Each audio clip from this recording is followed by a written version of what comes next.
দীর্ঘদিন ধরে যা অস্বীকার করে আসছিল তেহরান, এখন তাই যেন সময়ের দাবি।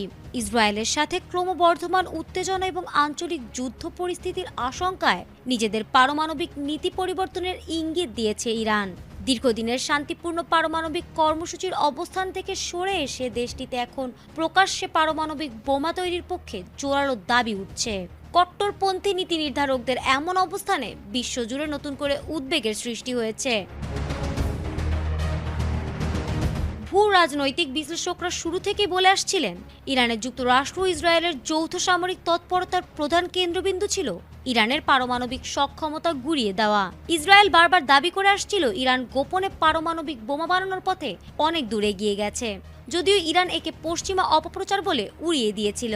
কিন্তু গত বছরের শেষ দিকে ও চলতি বছরের বেশ কিছু স্পর্শকাতর স্থাপনায় হামলার পর তেহরান বুঝতে পেরেছে কেবল প্রথাগত অস্ত্র দিয়ে এই চাপ সামলানো কঠিন।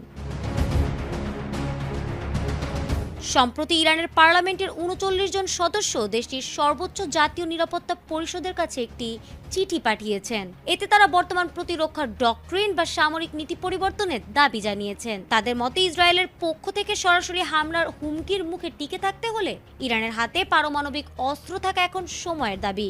ইরানের রাজনৈতিক মহলে এই আলোচনা আগে অনেকটা গোপনীয় থাকলেও এখন তা প্রকাশ্য বিতর্কে রূপ নিয়েছে। দেশটির বিপ্লবী গার্ড বাহিনীর ঘনিষ্ঠ বিশ্লেষকরা বলছেন, গতানুগতিক অস্ত্র দিয়ে ইসরায়েলের হামলা ঠেকানো সম্ভব নয়। পারমাণবিক বোমা তৈরি করলে তা বড় ধরনের প্রতিরোধ হিসেবে কাজ করবে।